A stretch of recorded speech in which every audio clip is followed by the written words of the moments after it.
All right, welcome to folks who are joining us on the Zoom recording.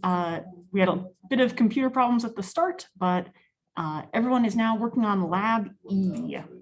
So I will share my screen.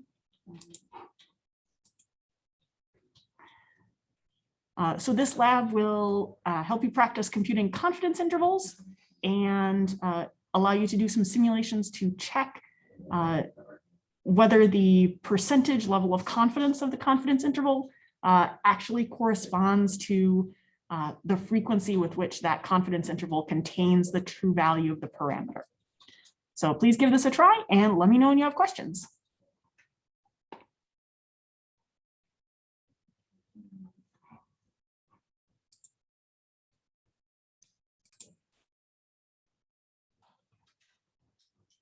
So for problem 1A, we do have a probability of heads of 0.5 because it's a because it's a fair coin. But what probability distribution is the number of heads going to have?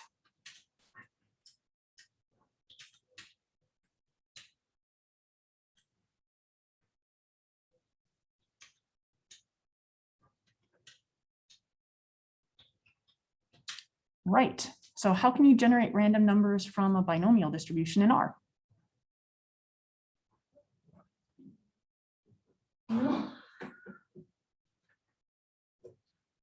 Yeah, R binom, exactly.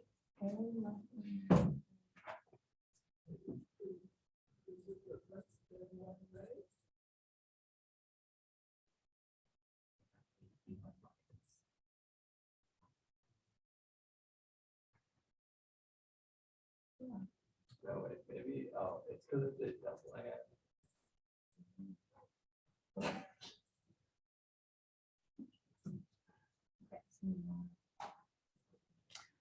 Not quite. The first number in R binom is the number of random numbers you want. So if you want to repeat the experiment of flipping 200 coins, you want to repeat that 10,000 times. Yeah, the first number should be 10,000. And then the second number is the sample size for any one of those 10,000 experiments is going to be 200 because we want to flip 200 coins. Cool.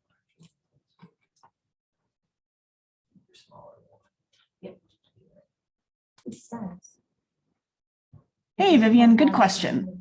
So if you want to display just 6 values from the 10,000 samples, one way that I would recommend is the head function. So you can do head of X or whatever, where X is the thing that you want to display. And by default, that will display the first 6 values. Or if it's a matrix, it'll be the first 6 rows. If you want, you can put in like comma 7, and then you would see the first 7 values instead of the first 6.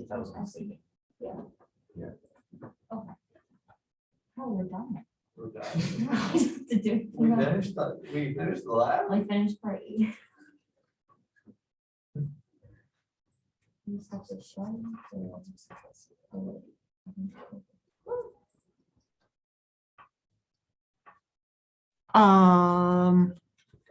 Well, you want the histogram to contain all the values, not just the first 6.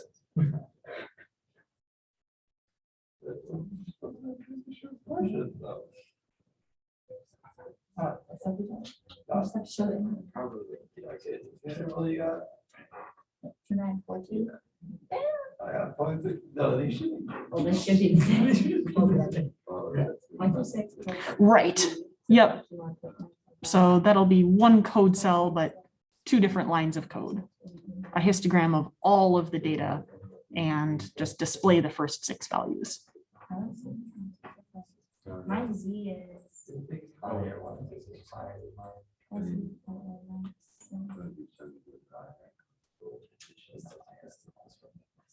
Sounds good.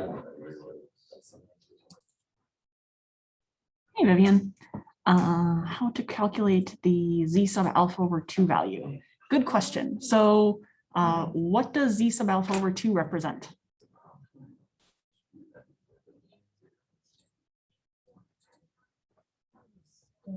Oh, standard.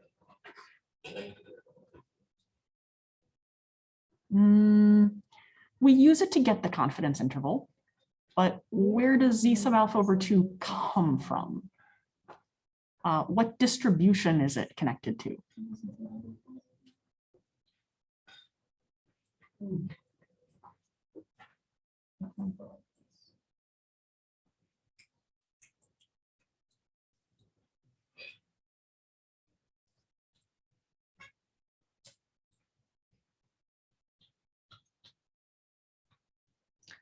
Right. And what about the normal distribution?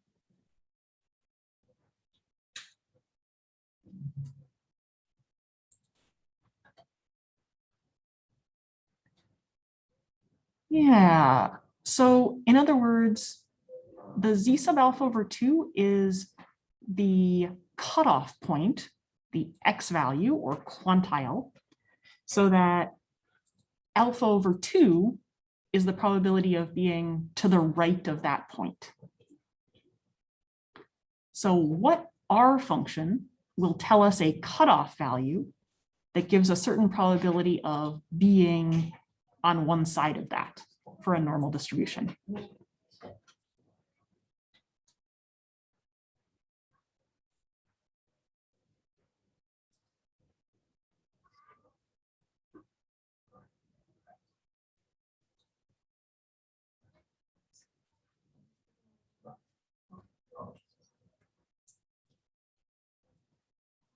So we have 4 functions in R that deal with the normal distribution. We have R norm, D norm, P norm, and Q norm. Which one of those can we use to find the quantile value? So the cutoff value on the x-axis that gives a certain probability of being on one side of a normal distribution of that cutoff value exactly. So you want to use Q norm to find z sub alpha over 2.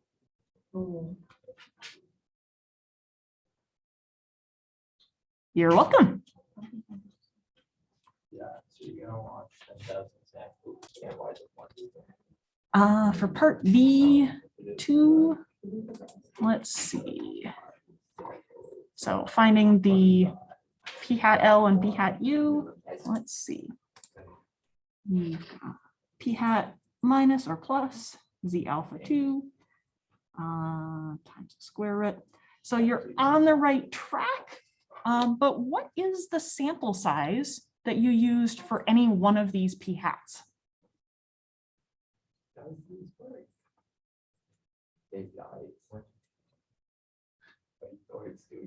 Yes, so that's what you want in the denominator, not 10,000.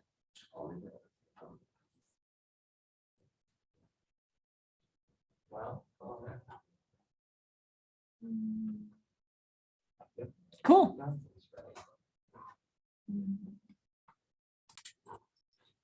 Hey, Vivian. Okay, for part C, you did sum of p hat equal to 0.5. That's a good guess. That's finding how many of your simulations had a p hat exactly equal to 0.5. But it makes sense that there would be 0 of those because most of them are going to have p hat equal to 0.51 or 0.49 or something that's close to 0.5, but not exactly on 0.5. So what you want to do instead is look at how many of your simulations had 0.5 being between the p hat L and p hat U. And to figure out how to do that, I recommend looking back at lab D.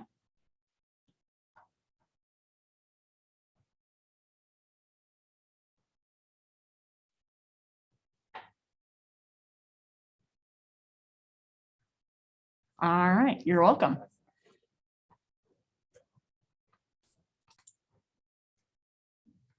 Let's see. sum of PL less than P hat and P hat less than PU and got 10,000? Right. So you found that every single repetition that you did had P hat between PL and PU. And that makes sense because you created PL by taking P hat minus a margin of error, and you created PU by taking P hat plus a margin of error. So P hat is always in between PL and PU. So what proportion are you trying to find?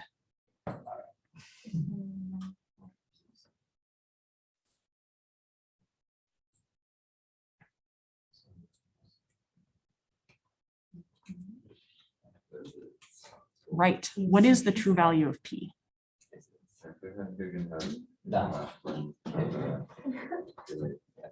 Right. So do the same thing that you did, but with 0.5 instead of P hat.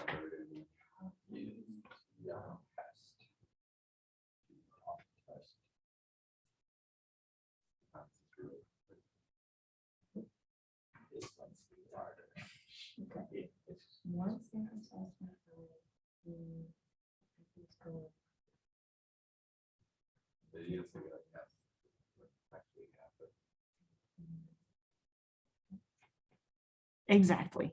Yep. The sum of PL less than 0.5 and 0.5 less than PU. And hopefully you should get that it's a proportion close to 95% of 10,000.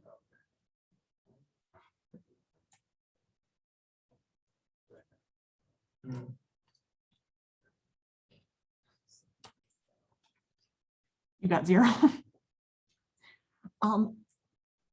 Check what the length of PL and PU are.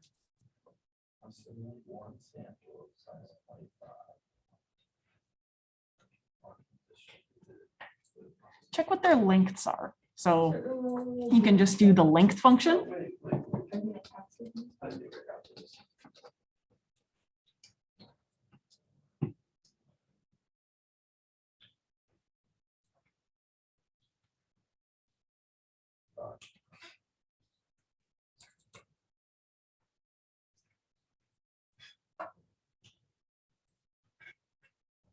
$10,000, so that seems correct.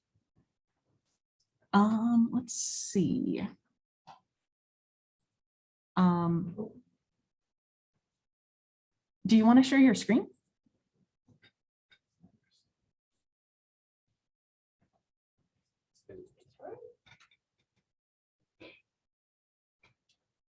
Yeah, I can see that.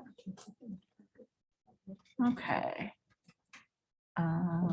So your PL and PU are really small because we expect them to be around 0.5. Let's look at your P hats. So your P hats are also really small and we expect those to be near 0.5 as well. So let's look at how you created those. Line 34. What is the sample size for any one of your 10,000 Y values?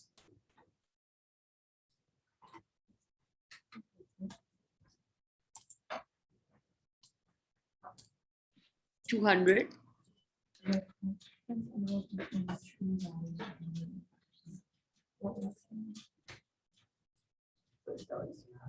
There you go. Yeah, try running all your code cells from there on.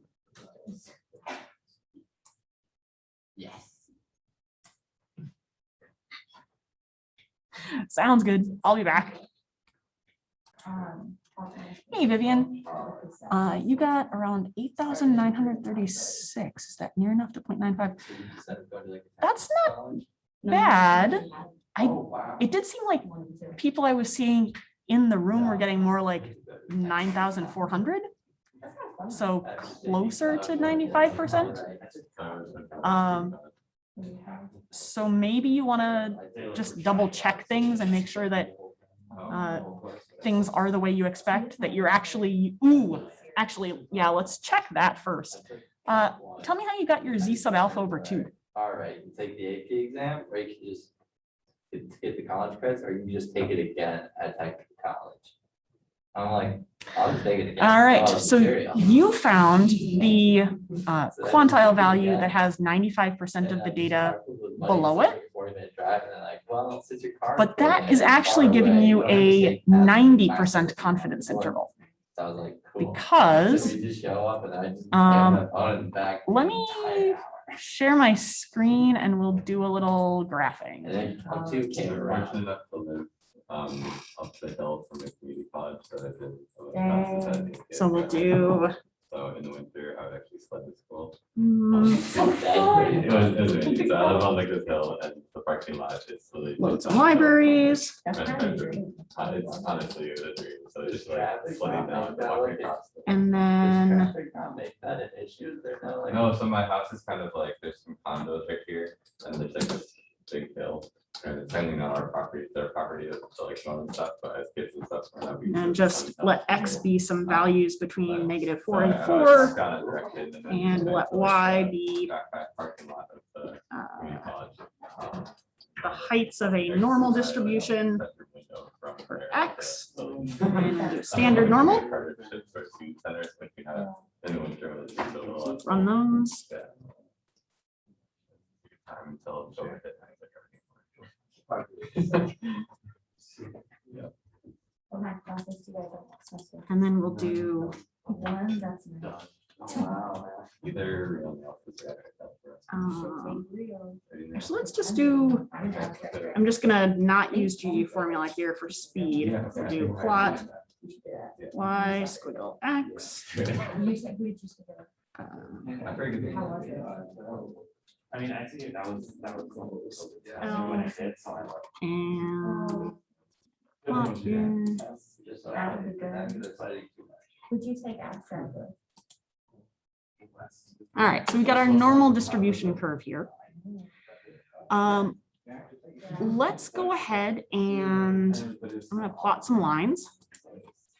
I'm not having the time. Oh, no, you- No, it's actually probably what it would do on the- like I can't. I really can't. I don't like applied math. I love applied math, yeah. One of those, I've never sat in math class. with them. What is going on? I'm All right. interested. So we got our normal distribution with some lines on it. And what our goal is we want our cutoff values here, so that the X positions of these lines, to give us 95% of the data in the middle. Ooh, that, So what percentage needs to be in yeah, the two tails combined? So, yeah. that may be fun.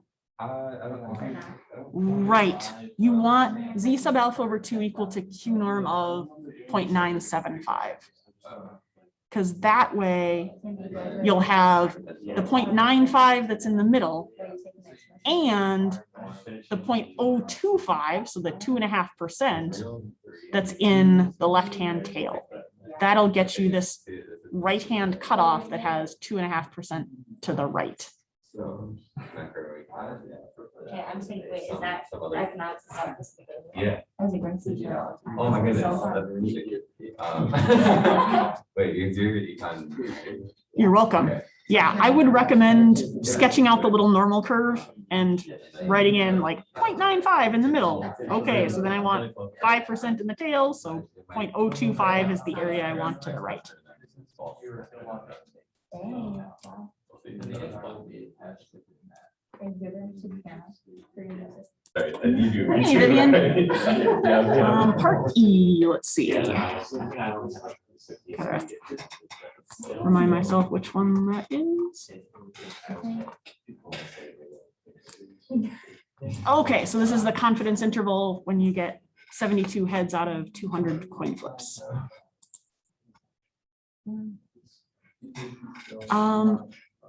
So you're on the right track, but you actually don't need the D-binom. Because you can just use the data that the statistics student got. So you can just use p hat 2 equals 72 divided by 200. Yeah. Becoming, to the- yeah, right. And then what is the sample size? One sample, the sample.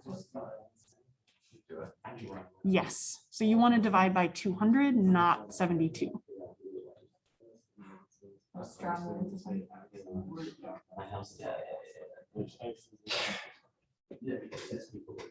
Sometimes. Not that. You never know. Yep, that looks good.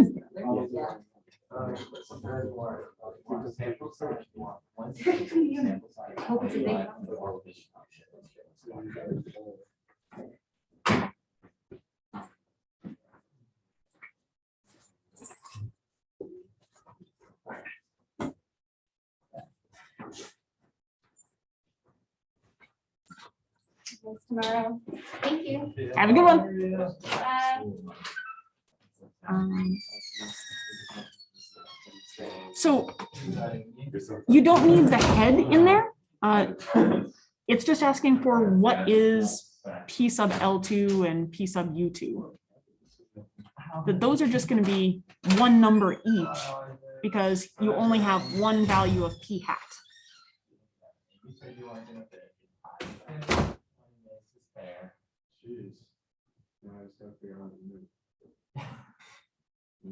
The hardest.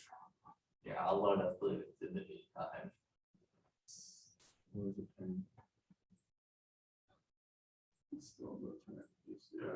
Check out my cool anime background. It was there. You're getting multiple values.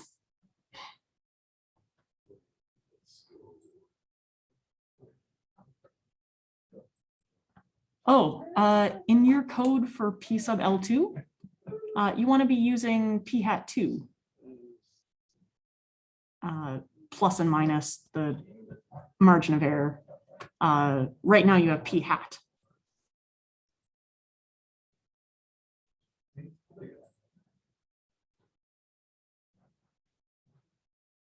You're welcome. Yeah, I'm crazy one here. See. Hey, Vivian. Let's see, prop dot test 72, 200. Click these buttons and that's the join. P equals null. I'm not sure if P equals null is going to work. You can try it and see what happens. Otherwise, you can do P equals 0.5.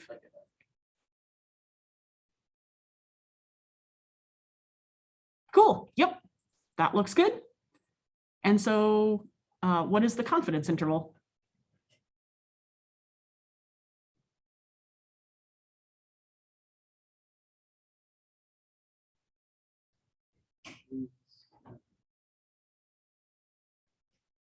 So what is the confidence interval?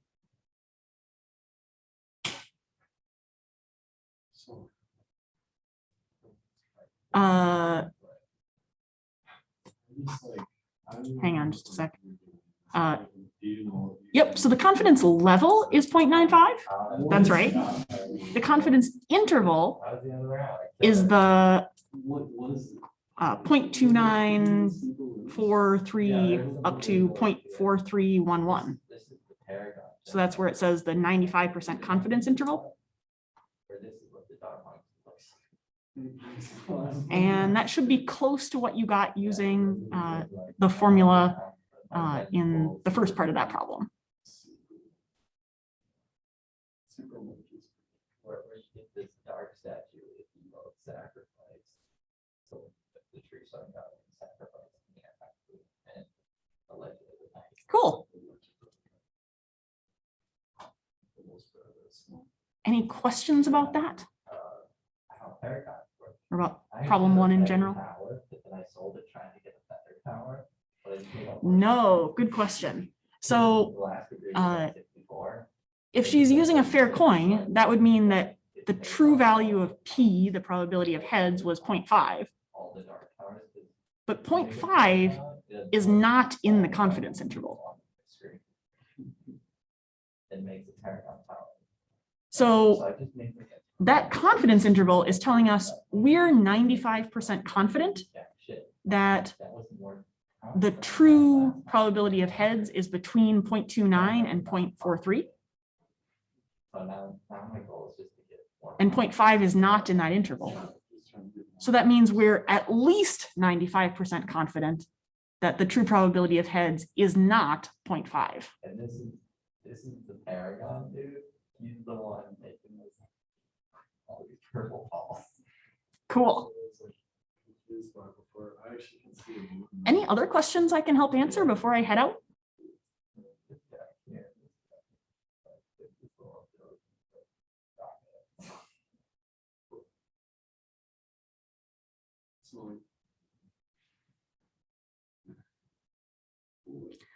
Sounds good.